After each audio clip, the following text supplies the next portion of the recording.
84 underage boys and girls forced into prostitution are now safe after a nationwide FBI sting. Operation Cross Country led to the arrest of 120 human traffickers. One of the victims was just Today we are proud to announce the results of the FBI's Operation Restore Justice initiative. This historic, unprecedented nationwide operation led to the arrest of 200. At 4:26 a.m., Biscayne Bay looked like black glass under low ceiling of coastal haze. The first federal radio burst came through on a secure channel used by the FBI Miami Field Office, ICE Homeland Security Investigations, and the U.S. Attorney's Office for the Southern District of Florida. The operation name was already locked into every warrant packet, every evidence envelope, every digital chain of custody form. Operation Hollow Tide. By the time local news helicopters lifted off from North Miami, the target vessel was already boxed in at Miami Beach Marina, its stern lights still glowing against polished fiberglass and wet teak. From a distance, the yacht looked like another floating asset parked among hedge fund money and campaign smiles. Up close, it carried 214 feet of engineered excess, Cayman registration records, dual satellite uplinks, and a maintenance history that did not align with its declared use. The vessel's name was *Aurelia Star. Marina files listed it as the property of Blue Estuary Holdings, a Delaware LLC tied through 3 more layers to a charitable waterfront redevelopment group called the Mar Azul Civic Renewal Foundation. Publicly, the foundation funded youth boating programs, waterfront cleanup drives, and scholarship dinners in Miami-Dade. In bank traces, it moved money with the velocity of a narcotics broker and the compartmentalization of an intelligence cutout. That was where it started. Not with bodies, not with weapon, not with a midnight confession, with fuel. 3 months earlier, an HSI financial analyst in Miramar flagged a cluster of diesel purchases billed to the *Aurelia* that exceeded the yacht's tank capacity by 31,400 liters over a 9-week period. At first glance, it looked like fraud, skimming, tax manipulation, a port services scam small enough to die in an audit queue. Then the analyst pulled the dock service invoices. Ice deliveries at midnight, linen replacement every 48 hours, pharmaceutical refrigeration charges on voyages that, according to automatic identification system logs, never left Biscayne Bay. Crew manifest changing by the hour, but payroll holding at exactly 9 permanent employees. A luxury vessel with the turnover pattern of a transit platform. That pattern raised immediate concern. The FBI's Public Corruption Squad came in when one of the names connected to Mar Azul led to Miami-Dade campaign finance filings. The public face of the organization was Mayor Tomas Varela, a polished municipal executive from the southern edge of the county, known in press photos for ribbon cuttings, anti-crime speeches, and hurricane recovery briefing. He wore Navy suits, quoted crime statistics with practiced fluency, and had spent 18 months building a regional reputation as a reformer with national donors. His image was clean. His numbers were not. A joint subpoena review by the FBI Financial Crimes Unit and DOJ's Money Laundering and Asset Recovery section found 64 entities linked to Varela's political network, marine vendors, logistics firms, and hospitality consultants in Miami, Doral, Hialeah, Coral Gables, and Fort Lauderdale. Over 38 months, those accounts moved $1,604,218,440 through layered wires, private escrow transfers, maritime service contracts, and stablecoin conversions structured just below internal bank escalation thresholds. It was too organized for vanity theft, too disciplined for ordinary corruption, and too quiet for a yacht that spent most nights connected to shore power. At 4:26 a.m., federal entry teams moved. One stack came off a black-hulled patrol boat onto the swim platform. Another used the starboard service gate. A third element secured the dock, isolating marina personnel and locking down vehicle movement through the west entrance. FBI Evidence Response Team technicians waited under blackout tarps with pre-labeled bins, alternate light sources, swab kits, and sealed Faraday bags for digital devices. Nobody shouted unless they had to. The bridge was cleared in 36 seconds. The engine room in 51. The upper master suite in 1 minute, 12. Varela was located on the main deck, not in the owner's cabin. He was seated at a lacquered breakfast table beside an untouched espresso service, wearing deck shoes and a white quarter-zip, as if he had been waiting for weather reports rather than a federal warrant. Agents documented his hands, the placement of a satellite phone, and the 11-inch tablet lying face down to his right before either item was touched. He asked for counsel. He did not ask why they were there. That detail went into the report. The first anomaly was not found by a tactical operator. It was found by a forensic architect attached to the FBI's evidence response team. She had spent 19 minutes walking the lower deck corridor with the yacht's as-built plans on a ruggedized tablet, comparing wall lengths to registered dimensions. The starboard wine room should have terminated flush against a service shaft. Instead, the laser measure returned a void of 1.42 meters behind a veneered oak panel. The structure did not align.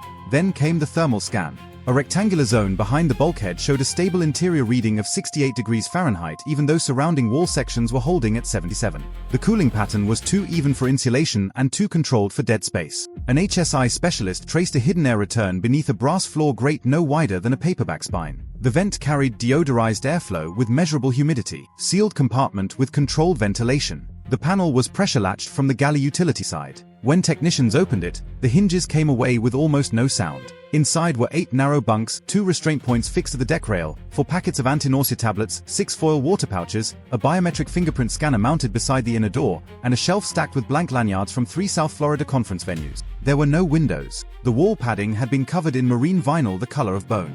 A second chamber sat behind the first. Smaller, lower ceiling, medical tray on a magnetic brace, refrigerator set to 39 degrees, 12 pre-filled syringes, 3 4-lines, 2 passports in Dominican names, 1 Guatemalan birth certificate, a child sneaker, blue canvas, size 2. That changed the case posture immediately. By 4:44 a.m., the operation was no longer being managed as a financial conspiracy with maritime concealment. It was being treated as an active human trafficking enterprise. The command channel widened. HSI victim assistance coordinators were redirected to the marina. The FBI's Child Exploitation and Human Trafficking Task Force joined the live evidence stream. DOJ prosecutors requested emergency seal extensions for synchronized warrants already standing by in Doral, Brickell, Hialeah, Sweetwater, Homestead, and near Miami International Airport. The network was larger than the yacht. It had always been larger than the yacht. At a warehouse in Doral registered to Atlantic Meridian Produce Export, agents entered through a loading bay masked by pallets of shrink-wrapped cassava flour. The bills of lading showed agricultural shipments to Nassau and Cartagena. The interior showed something else: 12 modular sleeping cubicles, a false refrigerated corridor, dyed wristbands sorted by color, counterfeit crew IDs, and a whiteboard coded with initials, airport terminals, charter tails, and 3-letter destination markers. Blue meant domestic transfer.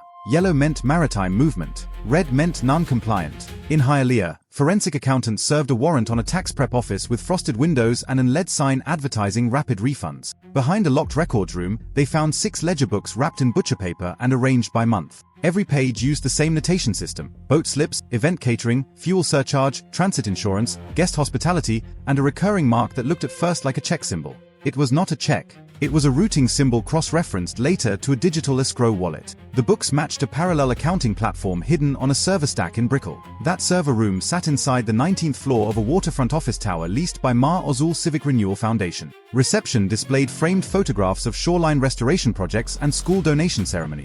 Behind a fingerprint-locked interior partition, FBI Cyber Division specialists imaged 9 encrypted devices, 2 relay nodes, a cold wallet vault, and an internal communication system running through an obfuscated mesh network called SableMesh. It was not consumer encryption. It was an operational platform. SableMesh handled intake assignments, movement windows, payment release triggers, surveillance alerts, and silence orders. The interface separated human beings into columns labeled cargo class, sponsor tier, port risk, and recovery cost. Each entry linked to biometric images, debt figures, medical notes, and transit histories across Miami, Tampa, Houston, San Juan, and Cancun. The numbers clarified the scale. Over 2,800 victims had passed through network-managed routes in 26 months. At least 417 were minors. 212 were routed through maritime transfers staged off Key Biscayne and Government Cut. 16 deaths were referenced in coded annotations tied to heat event, withdrawal, water breach, and jump. The ledger closed loops the yacht alone never could. It showed advance payments from labor brokers, escort services, sham hospitality recruiters, and shell nonprofits. It showed bribe dispersals to municipal intermediaries, port screeners, licensing clerks, and private security supervisors. It showed campaign contribution bundles arriving in lawful form after moving through 8 illegal hands. It also showed fear as an accounting method. Victims were charged for shoes, blankets, ferry seats, forged conference badges, makeup, antibiotics, and the oxygen filters installed in concealed transport spaces. One woman from Honduras carried a debt mark of $42,600 before her first day in forced labor. A boy moved through the Homestead route had a balance entry reading $11,240 next to the letters fam hold, indicating leverage tied to relatives back home. The enterprise moneized confinement twice, first on movement, then on survival. At the marina, victim specialists interviewed 3 women and one 17-year-old girl found in an auxiliary service space behind the yacht's laundry section. Their statements aligned with digital records almost line for line.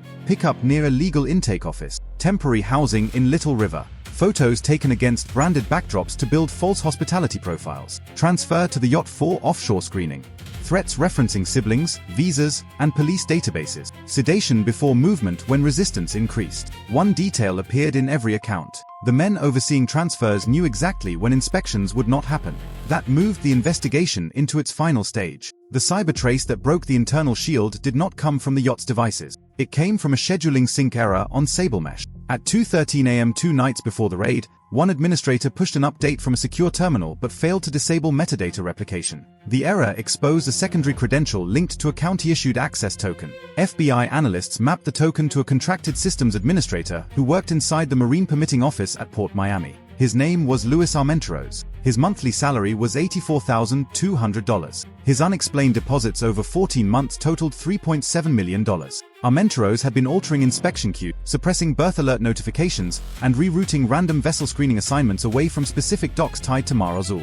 He was not alone. Further intercept analysis, paired with grand jury material and live warrant returns, identified a Miami International Airport passenger services supervisor who reassigned gateside wheelchair escorts to shield movements, a municipal police captain who provided license plate lookups for recovery team, and a judicial clerk in Broward County who tipped defense counsel to sealed labor trafficking filings. The breach was institutional. The network had not merely avoided the system, it had leased space inside it. By 6:08 a.m., synchronized arrests were underway across 7 locations. 41 suspects were taken into custody before noon. The charges ranged from conspiracy to commit human trafficking and forced labor to money laundering, visa fraud, document servitude, obstruction of justice, public corruption, and witness intimidation. Assets frozen that morning included the Aurelia 2 waterfront homes, 19 vehicles, 11 cryptocurrency wallets, 27 bank accounts, and municipal campaign funds now subject to federal forfeiture review. Still, the arrests answered only part of the question. Who sat above Varela?